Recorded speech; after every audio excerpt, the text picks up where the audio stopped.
car and we drive around and share our favorite song. 오늘 우리에게 주신 하나님의 말씀은 마태복음 5장 3절에서 5절 말씀입니다. 심령이 가난한 자는 복이 있나니 천국이 그들의 것이미요 애통하는 자는 복이 있나니 그들이 위로를 받을 것이미요 온유한 자는 복이 있나니 그들이 땅을 기업으로 받을 것이미요. 오늘 이 말씀에 많은 은혜 받으시기 바랍니다. 이 마태복음 5장은 일종의 마태복음에 등장한 5개의 설교 모음집, 설교 묶음 가운데 첫 번째 예수님의 설교입니다. 제가 여러분들에게 얘기할 때 이 말씀이 누구에게 주어졌느냐 하는 것을 먼저 질문했습니다. 이 말씀은 아무에게나 주어진 것은 아닙니다. 이것은 예수님을 모르는 사람들이 또 예수님의 영적인 권위를 인정하지 않는 사람들이 들을 수 있는 말씀은 아닙니다. 설교는 하나님을 인정하고 하나님을 믿고자 하는 사람들에게 아주 능력 있게 임하는 것이기 때문에 이 설교는 예수님을 따르는 사람들에게 주신 말씀입니다. 그러므로 우리는 그렇게 질문할 수 있습니다. 우리는 예수님을 따르는 사람들인가? 이 따르다, 영어로 follow라는 말을 주로 쓰는데 이 follow에 er, 사람을 붙여서 follower가 제자를 의미합니다. 제자는 저희가 disciple이라는 특별한 단어를 쓰는데 이 단어는 정해진 원칙과 기준과 매뉴얼에 따라 훈련받은 사람들이라는 뜻입니다. 헬라어로 마스테이즈라는 단어가 정해진 규율과 정해진 어떤 공동체 안에서 철저하게 훈련을 받은 이라는 뜻입니다. 쉬운 말로 저희가 follower라고 부르는데 제자는 사실은 철저하게 예수님의 제자들처럼 일정 기간 선생님의 가르침 가운데 선생님의 정해진 기준과 원칙과 교과 과정 가운데 정확하게 훈련받은 사람들입니다. 훈련받은 사람과 따르는 사람이 좀 다르긴 하지만 예수님을 지금 따르고 있거나 따를 의사가 있거나 따르는데 동의한 사람들이 듣는 설교입니다. 쉬운 설교가 아닙니다. 처음이라는 것은 뭘 의미하나요? 처음이라는 것은 앞으로 펼쳐지는 예수님의 사역을 미리 드러내는 것입니다. 우리가 건물을 짓기 전에 미리 설계합니다. 저희도 건물을 짓기 전에 이 건물의 모형을 만들고 이 건물이 지어졌을 때를 생각하면서 그림을 그리죠. 그래서 위에서 바라본 것은 bird eye라고 해서 조감도라고 부르고 그것들이 청사진으로 그려집니다. 그래서 우리가 교회를 짓기 전에도 교회가 이런 모습이 되겠구나 하는 것을 이미 보게 되었습니다. 믿음은 미리 보는 것입니다. 아직 다 지어지지 않았지만 지어질 것이라는 믿음을 가지고 미리 그려보는 것입니다. 말하자면 예수님의 첫 설교는 앞으로 펼쳐질 예수님의 사역을 미리 그려보는 청사진과 같은 것입니다. 예수님이 앞으로 이러이러한 일들을 하십니다. 우리는 이것을 사역이라고 부르는데 영어로는 미니스트리라고 부릅니다. 하나님이 예수님을 통해서 어떤 일을 하실 것인가, 이걸 알지 못하고 예수님을 따라갈 수는 없습니다. 그래서 예수님은 제자들에게 앞으로 예수님께서 행하실 사역, 우리가 흔히 하나님의 나라라고 부르는 하나님 나라의 복음을 미리 알려주시는 것입니다. 내가 앞으로 해야 될 사역은 이런 사역입니다. 또 이 사역은 어떤 목표를 가지고 행합니다.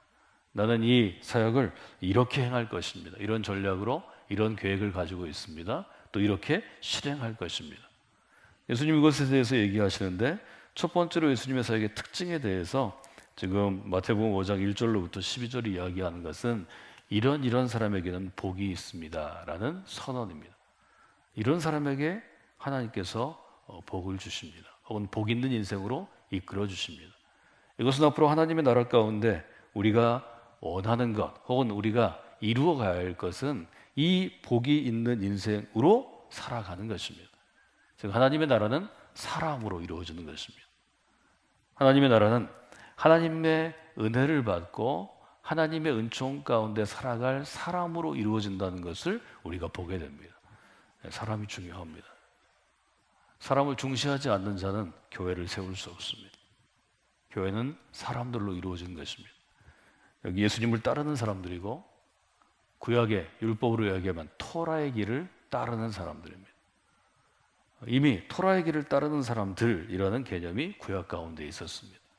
그러므로 마태복음 5장은 우리가 흔히 팔복이라고 부르는 복받는 방법, 복받는 노하우에 대한 것이 아닙니다. 예수님은 이렇게 하면 복받습니다, 이런 얘기를 하는 게 아닙니다. 우리가 이루어가야 할 하나님의 나라, 우리가 사명으로 받은 나라, 혹은 예수님께서 제자들과 함께 이루어갈 우리가 꿈꾸는 하나님의 나라는 이러이러한 나라입니다 라에 대해서 이야기하는 것입니다. 바꿔 얘기하면 마태복음 5장은 하나님의 백성은 어떻게 살아야 하는가에 대한 문제입니다. 하나님의 백성은 어떻게 살아야 합니까? 하나님이 정하신 길을 따라 걸어가는 사람들입니다. 그것을 따라 우리가 하나님의 백성으로 살아가는 것입니다. 여기에 대해서 질문할 수 있어야 합니다. 답할 수 있어야 합니다. 우리가 그리스도인이 됐는데 하나님의 백성은 어떻게 살아야 됩니까? 그래서 답하지 못한다면 내가 그렇게 살지 못하는 것입니다. 내가 아직 모르는 것입니다. 모르는 것에 대해서는 아는 체 하지 말아야 합니다. 모르는 것에 대해서 아는 체 하지 않는 게 정직함입니다. 정직함은 뭐 이게 거스름돈 주는데 15원을 줄 거냐, 내가 20원 받아야 되는데 30원 받았으니까 10원을 줄 거냐, 이런 돈의 문제가 아닙니다. 정직함은 있는 그대로를 솔직하게 인정하는 것입니다. 지금 마태복음 5장은 우리가 미리 결론을 내린다면 우리가 하나님 나라의 백성이기 때문에 하나님의 백성들이 걸어가야 될 길을 따라 살아간다면 하나님께서 우리에게 아름다운 인생의 열매를 맺게 해주신다는 것입니다. 우리가 지금 보고 있는 이 마태복음 5장에 있는 복 있는 사람의 특징이 바로 우리가 마음의 정원을 평생 갖고 갈 때 거기서 맺어진 아름다운 열매를 볼 수 있는 것과 마찬가지입니다. 그 서로 이어져 있다, 이렇게 여러분들이 보시면 좋겠습니다. 여러분이 기도하시고 또 여러분들이 실제로 생활하시고 또 우리 교회에서 신앙생활하기 위해서 오는 이들에게 주신 메시지는 간단합니다. 우리는 하나님의 백성이 걸어가야 할 길을 배우는 사람들입니다. 그 길을 따라가는 사람들입니다. 그 길을 같이 걷기를 원합니다. 이것이 믿음 있는 사람들에게는 큰 도전이 될 것입니다. 믿음 없는 사람들에게는 잘 이해할 수 없는 일입니다. 그러나 그 길을 따라 걷다 보면 믿음이 생길 줄로 믿습니다. 그 길을 따라 걷다 보면 하나님의 백성은 이러이러해야 한다는 것을 배울 줄로 믿습니다. 이스라엘 사람들은 어떤 사람들인가요? 아브라함의 자손이라고 스스로를 인정하는 사람입니다. 그들의 아이디 카드, 주민등록증, 운전면허증에는 아브라함의 자손 누구 이렇게 써 있습니다. 그래서 늘 얘기할 때 아브라함의 하나님, 또 아브라함의 자손 누구의 아들이라고 그렇게 표현합니다. 그것은 그들에게 큰 자부심이었습니다. 예를 들어서 아브라함이 그들에게 큰 의미가 있는 것은 우리가 아브라함의 아들의 이야기를 보면 알 수 있습니다. 창세기 26장에 보면 이삭이 브엘세바로 올라간 일들이 등장합니다. 그 밤에 여호와께서 그에게 나타나 이르시되 나는 내 아버지 아브라함의 하나님이니 두려워하지 말라. 내 종 아브라함을 위하여 내가 너와 함께 있어 내게 복을 주어 내 자손이 번성하게 하리라 하신지라. 브엘세바에서 하나님께서 이삭에게 나타나셔서 얘기하십니다. 나는 너의 아버지 아브라함의 하나님이다. 두려워할 거 없다. 나는 아브라함을 선택했기 때문에 아들인 너에게 복을 주어서 너의 자손을 번성하게 할 것이라. 그래서 아브라함을 복의 근원이 되신다. 복의 근원이라고 표현합니다. 아브라함이 복의 근원이 되는 것은 하나님께서 아브라함에게 약속하셨기 때문입니다. 아브라함 때문에 복이 오는 게 아니고 하나님의 약속 때문에 그들에게 복이 주어진다고 성경은 분명하게 기록합니다. 이스라엘 사람들은 그것이 큰 자부심이었습니다. 우리는 아브라함의 자손이기 때문에 하나님이 복을 주어 번성케 하리라는 약속이 있는 사람들입니다. 조건이 있죠. 어떤 조건이 있는가 하면 하나님의 백성으로 살아가야 하는 것입니다. 그래서 저희가 신명기 30장을 도배본 것처럼 하나님의 이 복은 언제 작동하는가 하면, 유효한가 하면 하나님의 백성으로 살아가면 유효한 것입니다. 하나님의 백성이 아니라 땅의 백성으로 살아가면 유효하지 않습니다. 이 점을 지금 예수님께서는 굉장히 분명하게 얘기하십니다. 우리도 마찬가지입니다. 예수 그리스도를 따르는 사람으로 살아가면 이 복이 유효할 것입니다. 여러분의 삶 가운데 이 복이 열매 맺을 것입니다. 그러니까 여러분들이 예수 그리스도를 따르는 사람이 아니라 겉으로는 예수 그리스도를 따르는 사람이라고 이름을 붙였는데, 티셔츠 입고 있는데, 모자 쓰고 있는데, 여기 브랜드로 딱 붙였는데, 지저스라는 이름을 붙였는데 세상을 따라가는 사람이 되면 그 복이 유효하지 않습니다. 이 점을 우리가 분명히 고백해야 합니다. 어제 신명기 40장에 이렇게 되어 있죠. 약속의 땅을 향해서 나아가는 사람들을 향해서 모세는 아버지의 심정으로 그들에게 얘기합니다. 하나님께서 우리 앞에 생명과 복의 길을 주시고 사망과 화의 길을 주셨다. 그렇게 얘기하죠.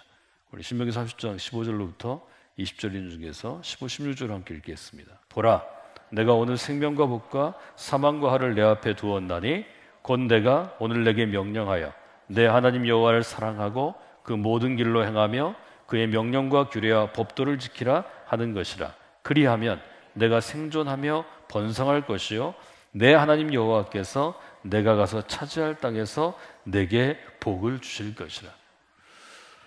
생명의 길을 택하면, 하나님의 길을 택하면 하나님이 복을 주신다, 이렇게 분명하게 약속하십니다. 그러나 그렇지 아니하면, 하나님의 백성들이 살아갈 길을 택하지 아니하면 화가 임하게 될 것이다. 이것이 아주 신명기에서 모세가 가나안 땅에 들어가는, 약속의 땅에 들어가는 자기의 자녀 세대에게, 자기의 손주들에게 아주 분명하게 선언한 것입니다. 그러나 내가 마음을 돌이켜 듣지 아니하고 유혹을 받아 다른 신들에게 절하고 그를 섬기면 내가 오늘 너희에게 선언하노니 너희가 반드시 망할 것이라. 너희가 요단을 건너가서 차지할 땅에서 너희의 날이 길지 못할 것이라. 성경은 두 가지 삶의 방식이 충돌합니다. 구약의 일종의 도식입니다. 성경은 분명하게 하나님의 백성이 살아가야 될 삶의 방식을 제시합니다. 이 토라입니다. 앞에 모세 이름으로 전해지는 5권의 책, 이 토라는 하나님의 백성은 이러이러하게 살아야 할 것이다, 이렇게 제시합니다. 이 율법, 이 토라를 모세를 통해서 받고 이스라엘 사람들은 약속의 땅에 들어갔습니다. 그런데 약속의 땅에 들어가 살아가면서 점점 자손들이 번성하고 점점 이 사람들이 정착하게 되고 부유하게 되고 나중에 국가를 만들게 되면서 이들이 취한 것은 주변 사람들의 방식입니다. 우리가 흔히 그냥 가나안 방식 이렇게 얘기합니다. 가나안 땅에 살았기 때문에 하나님의 백성이 맞따라야 할 삶의 방식으로 살지 못하고 가나안 사람들의 삶의 방식을 따라 사는 사람들이 시대마다 있었습니다. 어떤 시대는 왕이 하나님의 백성의 삶을 방식을 버리고 가나안 사람의 삶을 따랐기 때문에 시대 전체가 타락한 때가 있었죠. 이때가 주로 예언자들이 아주 강력하게 도전하고 활동하던 때입니다. 엘리야의 시대가 그런 시대였죠. 바알을 숭배합니다. 또 아세라를 숭배합니다. 이것은 어느 종교의 문제가 아니고 삶의 문화, 즉 문화의 문제입니다. 삶 전체가 바뀌는 것입니다. 그때마다 하나님은 경고하시는 거죠. 예수님의 시대는 하나님 백성의 삶의 방식이라기보다 그 당시는 이제 그리스 알렉산더 제국의 지배를 거쳐서 로마의 지배를 받는 때입니다. 로마의 지배, 로마의 방식에 영향을 받습니다. 전체 문화적으로 그 시대의 시스템을 우리가 헬레니즘이라고 부릅니다. 이스라엘 사람들은 마땅히 하나님의 백성으로 살아가야 하는데 로마인을 따라 로마의 말을 쓰고 로마의 옷을 입고 로마의 음식을 입고 로마의 스포츠를 즐기고 로마 사람처럼 사는 것이 잘 사는 것입니다. 예수님의 시대에는 이스라엘 사람으로 살아가는 것이 자랑스러워야 하는데 로마의 시민권을 가지고 로마 말을 할 줄 알고 로마 문화에 익숙한 사람이 우대받는 것입니다. 예수님이 살았던 때가 그때입니다. 그때 우대받지 못하고 밀려나간 사람들이 있던 곳이 바로 갈릴리 땅입니다. 예수님이 태어나고 사역을 시작하신 것입니다.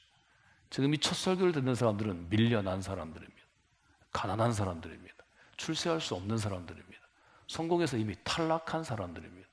그래서 갈릴리는 늘 거칠었고 갈릴리는 늘 불평이 많았고 갈릴리는 늘 혁명의 기운이 있던 것입니다. 그 사회를 좀 뒤집어버리고 싶은 사람들이 갈릴리에서 활동하던 것입니다. 예수님이 첫 설교를 하셨던 곳이 바로 그것입니다. 예수님께서는 헛되게 새로운 나라를 꿈꾸게 하지 못합니다.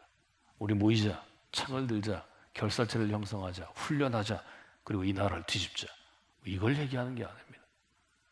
예수님은 제일 배고프고 헐벗고 세상에서 밀려나가고 실패한 사람들에게 하나님 나라의 새로운 기준을 제시합니다. 그래서 복음이 되는 것입니다. 잘 생각해야 합니다. 이 땅에 있는 많은 일종의 혁명의 세력, 개혁의 세력들이 사실은 성경에서 아이디어를 얻고 그리스도로부터 출발한 사람들이 많습니다. 이것은 아주 놀랍게 세상을 바꾸는 능력이기 때문입니다.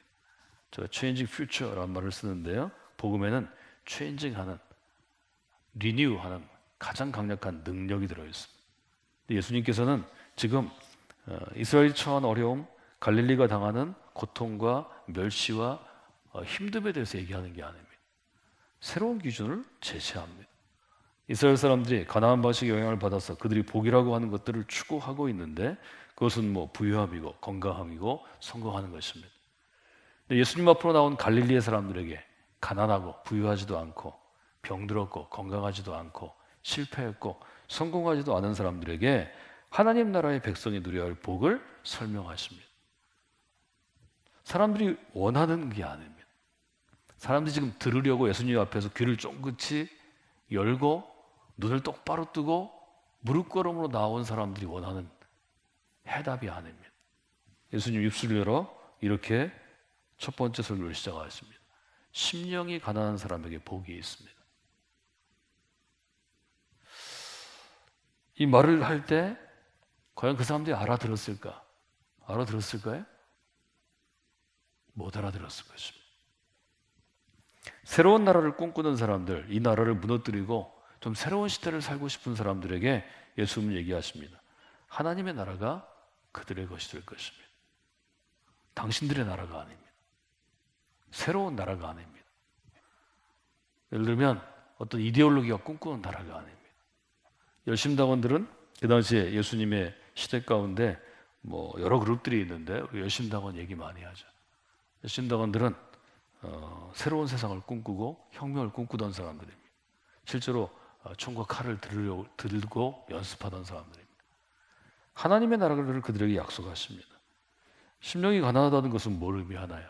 우리가 하도 들어가지고 너무 익숙한 말이죠.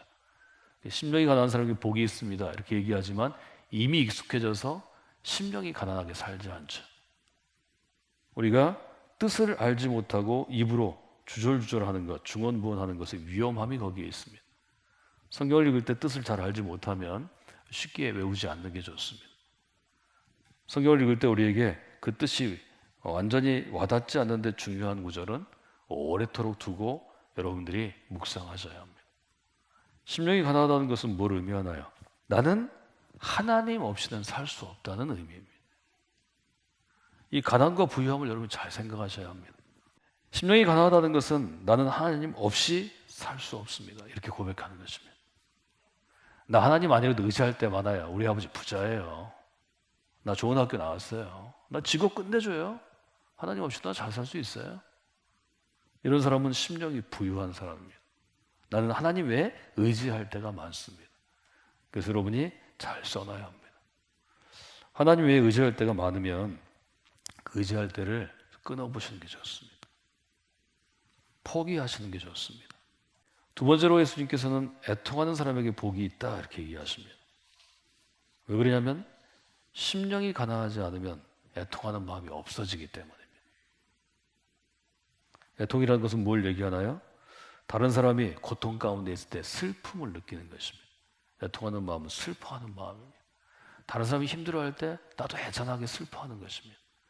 요즘에 그것을 공감한다 이렇게 표현합니다. 울림과 떨림이 있는 것입니다. 슬픔이 있는 사람은 눈물이 많습니다. 하나님의 은혜 가운데 있으면 우리가 눈물이 많아진다고 표현합니다. 왜 그럴까요? 하나님을 의지하고 갈망하는 사람들에게는 하나님이 바라보는 그 슬픔이 전해지기 때문에 울 수 있는 것입니다. 교회는 어떤 것입니까? 마땅히 슬퍼해야 하는 사람들을 보고 슬픔을 느끼는 곳이 되어야 합니다. 슬픔을 체험하는 곳이 되어야 하고 눈물을 흘리는 곳이 되어야 합니다. 지금 하나님께서는 이미 눈물 흘리는 사람에게 그들이 영적으로 메말라 있다고 지적하십니다. 힘든 사람일수록 다른 사람이 힘든 걸 보면 힘든 거 이해할 것 같은데 더 아구다툼이 일어나고 싸움이 많습니다. 갈릴리가 늘 싸우던 곳입니다. 갈릴리가 아주 어둡고 냄새나는 뒷골목 같은 곳입니다. 예수님이 별거 아닌 걸로 그저 머리끄댕이 잡고 싸우는 그들을 향해서 얘기하시는 것입니다. 애통하는 사람에게 복이 있습니다. 여러분이 슬픔을 느낄 줄 알아야 위로도 받습니다. 세상을 바라볼 때 슬픔을 느껴야 한다는 것입니다. 눈물에 대한 일종의 시편의 여러 가지 고백들이 있죠. 제가 몇 가지 제가 늘 좋아하는 또 여러분에게 자주 소개하는 시 노래들이 있습니다. 여호와여 나의 기도를 들으시며 나의 부르짖음에 귀를 기울이소서. 내가 눈물을 흘릴 때 잠잠하지 마옵소서. 하나님은 어떤 사람의 기도를 더 주목하시는가 하면 눈물 흘리며 기도하는 사람들을 주목하십니다. 저는 이렇게 적어봤습니다. 하나님께서는 눈물 흘리는 자녀들을 귀하게 여기십니다. 여러분이 하나님 앞에 나올 때 눈물 흘리며 기도하시는 분들이 되셔야 합니다. 시편 42편은 이렇게 얘기하죠. 사람들이 종일 내게 하는 말이 내 하나님이 어디 있느냐 하오니 내 눈물이 주야로 내 음식이 되었습니다. 시편 56편 8절은 제가 여러분에게 반드시 암송하고 자녀들을 위해 기도하라고 도전하는 구절입니다. 나의 유리함을 주께서 계수하셨사오니 나의 눈물을 주의 병에 담으소서. 이것이 주의 책에 기록되지 아니하였나이까. 눈물을 주님이 주신 기도의 병에 담는 것이 중요합니다. 오늘 말씀을 마무리하면서 제가 이렇게 질문할 수 있겠습니다. 예수님께서 이 말씀을 선포하실 때 그 앞에 앉아있던 사람들이 이 말씀을 알아들었을까? 알아듣지 못했습니다. 마태복음은 여러 번 제자들에게 어찌하여 내가 알아듣지 못하냐고 책망합니다. 제일 많이 혼난 사람이 베드로입니다. 그럼에도 불구하고 예수님께서 이 말씀을 전하시는 이유는 무엇입니까? 앞으로 하나님의 나라를 이루어갈 사람들에게 미리 이런 마음의 열매가 있어야 한다고 선포하시는 것입니다. 이것이 믿음입니다. 지금은 아직 변화되지 않았지만 앞으로 변화되려면 시간이 오래 걸리겠지만 이 사람들이 다 변화되지는 않지만 미리 선포하는 것입니다. 설교자들은 이 점을 잘 봐야 합니다. 앞으로 갈 길이 멀지만 아직 이것들이 되지 못하지만 설교자는 믿음으로 선포할 줄 알아야 합니다. 우리 가운데 그런 일이 이루어질 것입니다. 이것이 믿음입니다. 우리 교회 가운데 그런 일이 이루어질 줄로 믿습니다. 여러분이 축복하셔야 합니다. 당신의 인생 가운데 하나님께서 이 일을 행하실 것입니다. 믿으셔야 합니다. 그가 믿음으로 받아들이면 그 일이 이루어질 것입니다. 예수님이 어떻게 사역하셨나요? 마태복음 4장 23절, 24절, 25절에 보시면 예수님은 가르치셨습니다. 그 다음에 예수님은 전파하셨습니다. 이 두 번째가 선포하셨습니다 라고 바꿀 수 있다고 말씀드렸습니다. 그리고 예수님은 고치셨습니다. 가르치다, 선포하다, 고치다. 이것이 예수님의 3대 사역입니다. 모든 교회는 그 3대 사역 안에서 일을 행하려고 노력합니다. 그것이 제일 중요한 것이기 때문입니다. 선포하다. 이것은 믿음으로 하는 것입니다. 여러분 이 앞에 세 절, 여러분이 잘 아시는 이 세 절을 우리가 바꾸어서 쓸 수 있을 것 같습니다. 이 세 절은 이렇게 시작하죠. 심령이 가난한 사람들에게 복이 있습니다. 하나님의 나라가 그들의 것입니다. 애통하는 사람들에게 복이 있습니다. 그들이 위로를 받을 것입니다. 온유한 사람들에게 복이 있을 것입니다. 이 땅을 그들이 유산으로 상속의 선물로 받게 될 것입니다. 이것은 예수님께서 믿음으로 미리 선언하시는 것입니다. 우리가 앞으로 이 세상을 바꾸는 것은 하나님의 나라를 세우는 것입니다. 그 하나님의 나라는 교회를 통해서 이루어질 텐데 교회를 이루는 여러분은, 성도들은 마음이 가난해야 합니다. 언제나 하나님을 바라보고 하나님을 갈망해야 합니다. 앞으로 나와 함께 또 우리와 함께 교회를 이룰 성도들은 애통하는 마음, 슬픔의 마음을 품고 세상으로 나아가야 합니다. 여러분 직장에서, 여러분의 가정에서, 또 우리가 이루어갈 교회 가운데 슬픔의 눈으로 세상을 바라보는 사람이 돼야 합니다. 우리와 함께 살아가는 사람들의 고통에 대해서 그들이 경험하는 지금의 아픔, 실패, 배고픔, 가난함, 질병에 대해서 아주 슬퍼하는 마음이 있어야 합니다. 교회를 이루는 성도들은 온유한 마음으로 살아가야 합니다. 날카롭게 반응하고 지적하고 정죄하는 마음이 아니라 이해하고 품어주고 녹여내는 마음이 필요합니다. 우리가 요즘의 말로 교회 안에서 예수님의 이 마태복음 5장의 첫 설교를 번역한다면, New Interpretation, 새로운 해석을 한다면 이렇게 우리가 해석해서 쓸 수 있지 않겠습니까? 사랑하는 여러분, 이 마음을 가지고 여러분의 신앙생활 가운데 성광교회 믿음의 공동체를 여러분 섬기시는 분들이 되시기를 원합니다.